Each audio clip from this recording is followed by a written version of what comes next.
Story 1. I cannot wait to see his reply. This is just amazing. Story 2. I am pleasantly surprised.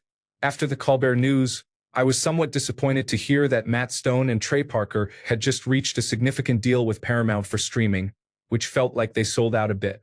Then suddenly, they came back with a powerful move of great impact. Story 3. It was one of the best season openers of the past 15 years and will go down as one of the best episodes of all time. Matt and Trey did it again. Absolutely brutal.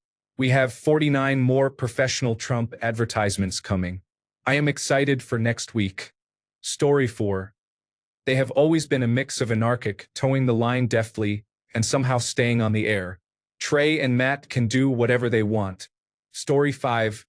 Lawsuit is coming. The discovery of his small member is going to be significant. Measure from the shaft. It is the yawn. It is the yawn. Story 6. It's absolutely hilarious to see the same people calling Cartman based and relatable. When he makes his anti-Semitic comments, they get all upset and pretend to have always hated South Park for making fun of their figure. I hope Trey and Matt keep going. Story 7. There is already blood in the water, and I hope he experiences more of this. Enough with the damage he is causing. Story 8. I think satire is essential for a healthy society. I also believe the Muhammad episode should be aired. Story 9. Trump is too short-sighted to realize that throwing an inevitable fit about it will only cause more people to see an AI version of his flaws. Trey and Matt have more money than they could ever spend in multiple lifetimes and have been doing this for about 30 years. I would not be surprised if they are fully prepared to go all in with little concern over any potential consequences like being canceled. They have always pointed out stupidity and hypocrisy on all sides of popular stances, and that is what we appreciate about them. Story 10. I thought it was awesome, just epic. His manhood was true to size, and we all know he has been and always will be aligned with evil. Story 11. Donald Trump and his billionaire associates have been betraying America for a decade. Matt Stone and Trey Parker are commendable for speaking truth to power. Story 12. It says something when South Park, a show known for crude jokes and chaotic characters, ends up being one of the more honest voices about the state of politics and entertainment. It is like if a drunk uncle suddenly said the most insightful thing at Thanksgiving and then went back to yelling at the television. Story 13. A masterclass is telling someone to go away. There is absolutely nothing Paramount can do about it. To top it all off, they just gave Trey and Matt a large amount of money. Story 14. I wonder how many of his supporters got neck injuries from turning 180 degrees on South Park at those speeds after that aired. Story 15. I think they are doing their best to push Donald Trump to sue them for libel so that they can get access to the Epstein files and any other documents through discovery. They signed the deal for a large sum of money to afford an army of lawyers to protect themselves and use their platform for more than just parody but actual activism. They want Paramount to pull the plug as soon as possible so they can keep the money and leave quickly. Story 16. It feels like we are fighting back. I like that they are going right at him. America is truly becoming an authoritarian Christian fascist nation, and it needs to be on full display in exactly this manner. Release the Epstein list. Story 17. I think it is about time someone with a decent-sized audience pushed back against fascism in a meaningful way. Story 18. Being able to criticize and make fun of your elected leader is an absolute requirement for a free society that has free speech as a constitutional right. Story 19. They have done that to every politician, party, organization, and belief. They will call out anyone or anything that is unwise. Story 20. I think it was amazing, and hopefully the rest of the people with a voice are now shown that you do not have to be afraid and can start speaking up. Story 21. I am here for it. Matt Stone and Trey Parker are the perfect people to go scorched earth on them.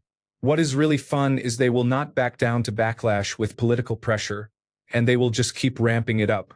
Story 22. Because it is time someone started calling it out. Quit normalizing fascism and pretending this is democracy. Story 23. I think the grand old party does not need Donald Trump anymore. He is old and sick. He got the Build Back Better Act passed. They got their tax breaks. Russia obtained all our information from Dogecoin. They are sick of the tariffs. Project 2025 is well underway. They have the House of Representatives, the Senate, the Supreme Court of the United States, and the White House. They have a fascist technology entrepreneur backed by billionaires waiting in the wings. The word is out. Dump Donald Trump. Everyone in the media is focusing on this showdown. He has vascular insufficiency, which is one of the causes of vascular dementia. He is becoming less and less useful. His followers are now tribal Democratic opponents. Story 24. This is Scorched Earth? Comedy Central started a brand new show to make fun of President George W. Bush, laugh out loud. And President George W. Bush was more popular at the time. Story 25. Too little, too late. I remember they're enlightened centrist. Both sides are bad narrative that helped lead us here. Story 26. Good. More of this is needed. Donald Trump is a bully. This is the only thing that affects him. It would be great if the public broadcasting service did the same and had Elmo blatantly roast him. Story 27. They have always been brave. What is needed in an age where everyone is bowing down to kiss the king's ring? Story 28. It is not brave to criticize Donald Trump. It is brave to criticize Donald Trump on a platform that clearly does not want him to be criticized while simultaneously calling out the platform for being cowardly. Story 29. Honestly, it is peak South Park. No one is safe. That is kind of the point. If they start holding back now, what is even left? Story 30. Good. Donald Trump and 100% of the people who voted for him. No exceptions. Scum of the earth. It is also not lost on me that they were part of the cultural movement of both sides that brought us the kind of apathy that led to Donald Trump. But I love a good redemption arc. Story 31. I feel bad for doubting Matt Stone and Trey Parker earlier in the week when we heard about their deal with Paramount. But true to form, they came through with an incredible statement that they are known for. I shouldn't have doubted them. Thank you, South Park team, for putting a visual to what many of us had been saying about the former president. Story 32. I hope this gets to the top of this post because everyone coming to this thread needs to realize what is happening here. I am typing this after just watching the episode, and I cannot stress enough how monumental a shift this episode marks compared to South Park's recent approach to the first Donald Trump administration and, to an extent, Joe Biden's. Trey Parker and Matt Stone pretty much avoided Trump and his nonsense after the initial run of Garrison morphing into him. Yes, he popped up here or there, but eventually they decided to shift away from focusing on Trump. This was a direct and sharp turn toward parodying our clown-in-chief, as well as pointing out the total hypocrisy that people who have and will continue to support him somehow juggle. This episode is these two basically saying, all right, the gloves are off now. We didn't think it was worth spoofing this idiot. But now it is time to do what we do best. That is pointing out the absurdity of the modern world with absurdist parody and genius comedy writing. I cannot wait to see where this goes because they definitely changed the opening episode over the past week after the Colbert News broke.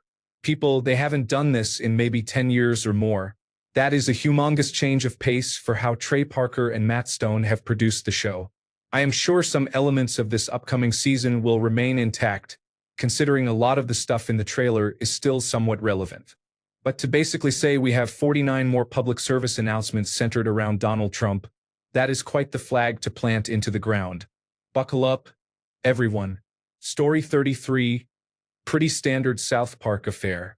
I feel the people raving about how brutal it was are either new watchers or unfamiliar with how good Matt Stone and Trey Parker's game is when it comes to making fun of any particular topic, or how strong their trolling can be. Just a warning, especially to new viewers who think South Park has become woke or supports the political left. Anyone and everything is fair game for South Park. Nothing is considered sacred or untouchable. Their main agenda is to get a good laugh by taking any situation, person, or idea to the extreme and pushing it beyond that. If their target gets offended or lashes out, even better. So enjoy the comedic genius of these two, and don't get too upset when something you hold dear is next on the chopping block. It's South Park. It's what they do. Story 34. Teaser or spoiler. Technically, released as a teaser by South Park Studios, so it is not a spoiler. I am fairly certain some people will be suing Matt and Trey again. Laugh out loud. Story 35. After Trump won, they were trying to get people not to criticize those who voted for him, using the whole Cartman and his girlfriend plotline. Now I see that they do not care and will completely destroy everything. Story 36. Not surprising, they have enforced censorship strictly in the past, and no president has tried to directly censor views he did not agree with more than Donald Trump. Story 37. Loved it. I've been watching South Park for years. Absolutely love that show and even the specials they put out. Long story short, it's nice to see someone still have the courage to go after Donald Trump. He deserves every bit of the ridicule, and his reaction to this episode and the ones to come are hilarious. I wish more people would stand up to him as firmly as this. Very happy they got a deal done, and that we have another few seasons of South Park to look forward to. Story 38. Waiting for Donald's response is like waiting for Drake to respond after Kendrick released Euphoria and Meet the Grahams. Story 39. There is something hilarious about Paramount somehow not seeing this happening. Like South Park was not going to have a field day with the current state of everything. Story 40. It was almost South Park level satire that they canceled Stephen Colbert for Donald Trump, but then gave a massive deal to South Park. I am really starting to think these people have been eating paint and crayons exclusively for decades. Story 41. The Boys and The Daily Show have Comedy Central by the gonads as the only wildly profitable content creators on their network. If these shows go, so does Comedy Central, at least right now. Story 42. It seemed like they were fully in their element. If it were not for the significantly better animation and subject matter, I would have thought that episode was from an early season. The complete disregard for consequences in the episode was very reminiscent of the first couple of seasons. Story 43. South Park is an American institution the same way Saturday Night Live is. I will probably defend both until the end. Both of these have changed the world, probably for the better. The president is a punchline and a criminal. I do not understand how people can even defend him. Story 44. Hilarious and refreshing to see anyone be that blunt about it. But at the same time, today was a terrible day to have eyeballs. I used to be hopeful about the things we could do with artificial intelligence. I know better now. Story 45. I needed this when they did the whole PC and Garrison presentation the first time. Now it's hilarious how they just ignored that this time around and he's like, I don't know, it ain't me. Story 46. I don't know why people are losing their minds over it. That has always been South Park style. From all the South Park content about Donald Trump I have seen, none of their jokes are particularly original or new. If you enjoy it, great, but I don't understand why it is being praised as the most hilarious and impressive thing ever when it just seems like typical South Park. Story 47. South Park, being South Park, is what we need in these troubling times. Story 48. I want to see more of this kind of behavior when it comes to resistance. No more strongly worded letters or good trouble. Forget these fascists and everyone who works with them. Story 49. Why not? I am eternally grateful that nobody is immune from South Park. They are responsible for the so-called Mormon Church, whose members were revealed as frauds. I retained an attorney 2 years ago to have my membership removed from the cult. Story 50.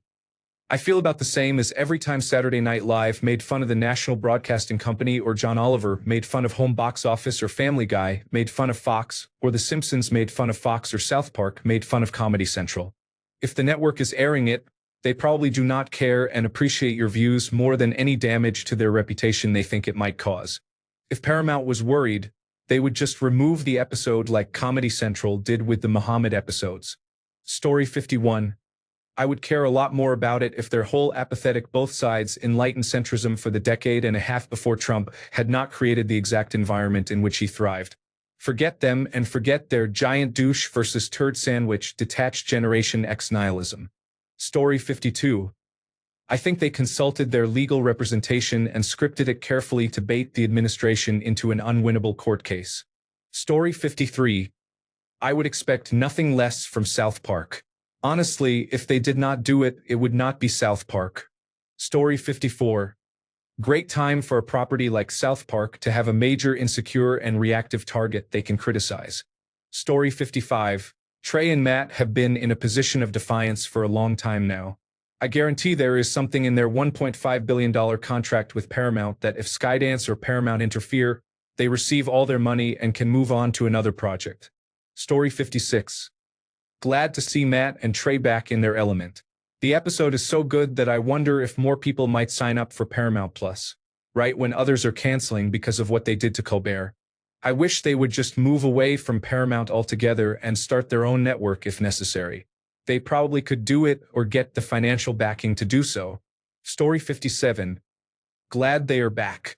Last I heard, they stopped because all they would be doing is criticizing Donald Trump, and I was like, but we are here for that, please continue. Story 58. South Park has been pretty much untouchable since it first aired. There have been many topics they have not been afraid to parody. The only one I dislike is the global warming and Al Gore recurring bit, but I think they eventually understood the severity. Story 59. They must have an excellent contract, which potentially means they will make as much money by getting canceled as they will if they have to produce episodes. Story 60. South Park really needed to get their punk rock back. This is what we have all been missing. 1 of 50. Check. Story 61. I think it is hilarious they released it the day after signing that mega deal. Keep them coming, boys. I am here for it. Story 62. South Park targets everyone. It does not matter your religion, political beliefs, hobbies, or interests. Eventually, South Park will create an episode that criticizes something you like. And I admire those creators. Story 63. I should have known Matt Stone and Trey Parker would not have sold out. They were threatened by actual terrorists, and we got a 2-part episode because of it. Story 64. It is completely appropriate. It is America fighting back against the force that is taking over our country like September 11th tried to. Story 65. Pretty damn funny. I wonder if he understands the old saying, what goes around comes around. The obvious answer is hell no. Story 66. I do not care. They will go back to their both sides vote Republican trolling if Donald Trump loses the spotlight. Story 67. Good. This is Donald Trump's approach to our country, so this is exactly how more individuals, organizations, and politicians need to treat him in return. Story 68. I think he will silence Trey and Matt. Honestly, he will not be able to stop himself from infringing on their freedom of speech somehow. What they did was very courageous, even if expressed in a vulgar way. Story 69. As a proud active duty veteran, I strongly oppose Donald Trump and the Grand Old Party and do not support any of its voters. Story 70. They were going to do it anyway. They have never been shy about it. I mean, remember when they tried to predict the 2016 election? They have always disliked the prominent figure. It will be really funny if they get sued and a jury has to look at a caricature of the former president with exaggerated features. Story 71. Single greatest episode in television history, calling out the orange nationalist and the fantasy religious nonsense brutally in one show. Story 72. Paramount fully deserves it. I hope others join in as well. If the government is going to control free media, we are done for. Thanks a bunch for sticking around till the end of the video. Remember to subscribe, and until next time, stay awesome and goodbye.